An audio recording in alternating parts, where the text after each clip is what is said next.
font l'actu et ils sont sur RJFM. 7h45, l'invité du jour.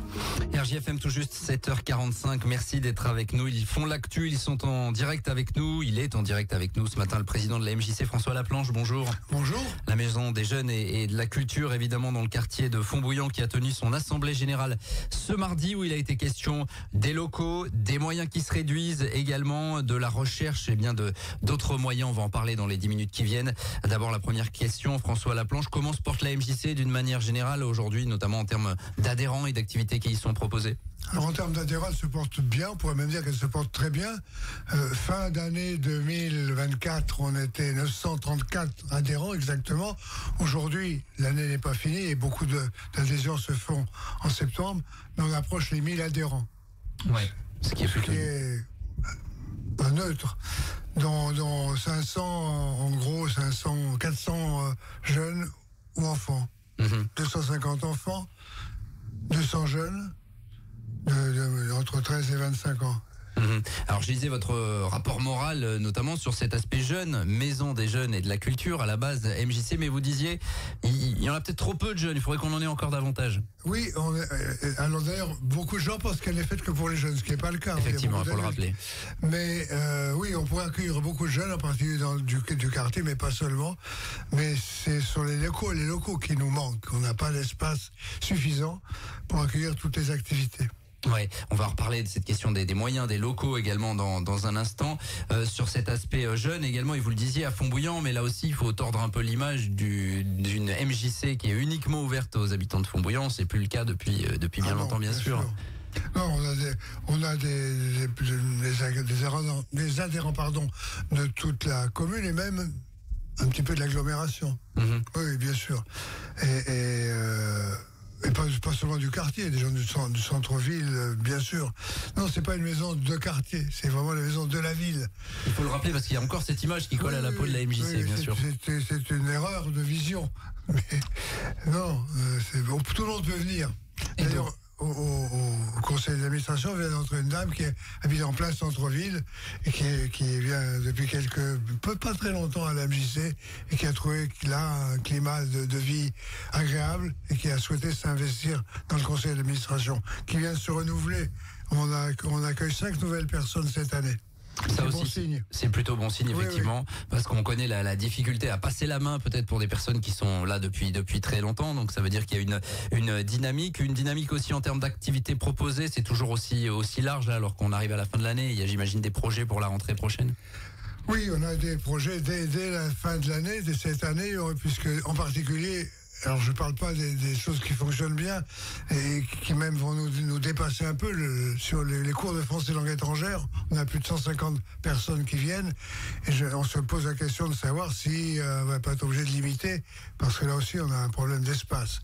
Mais à l'automne, en octobre, une vingtaine de jeunes vont partir pour une semaine au Danemark pour créer un spectacle avec des jeunes du Danemark et de Finlande, puis après ils iront en Finlande présenter le spectacle autour de la danse, mais ça pourrait être d'autres thèmes, et ensuite ils reviendront à Montluçon.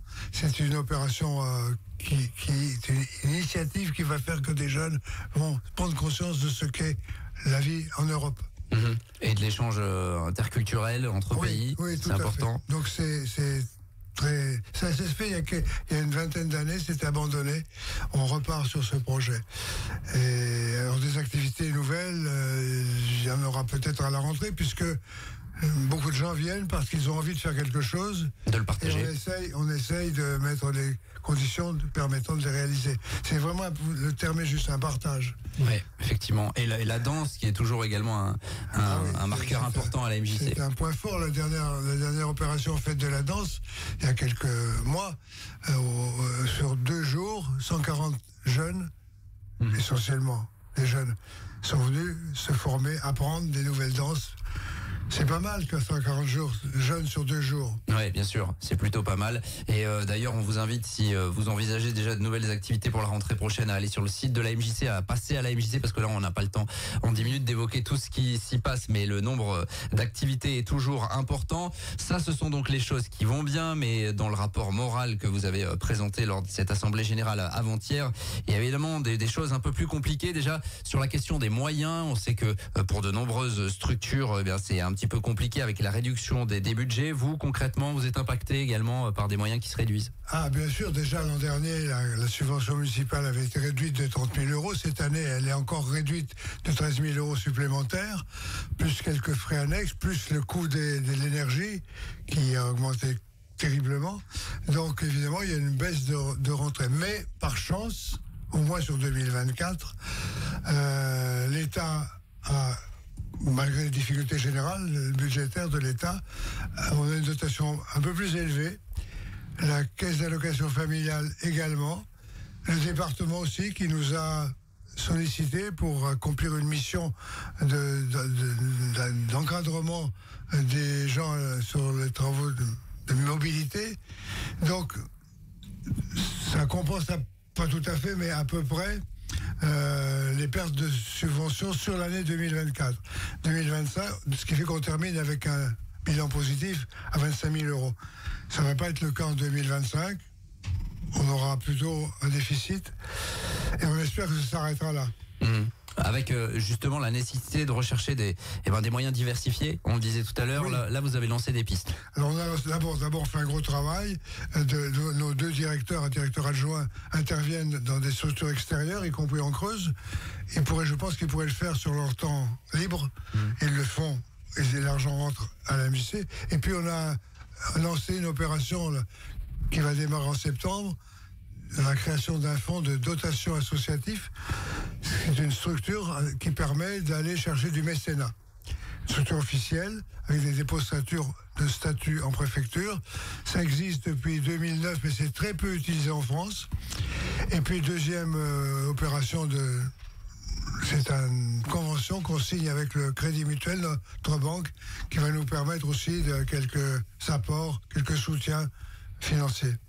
Quand on voit l'évolution de toute façon et les finances des collectivités qui forcément ne vont pas de l'avant, ça sera une nécessité ça de diversifier, de proposer d'autres choses finalement pour aller chercher encore d'autres subventions. Oui, c'est évident que le contexte général n'est pas au développement, à la distribution de l'argent tous azimuts.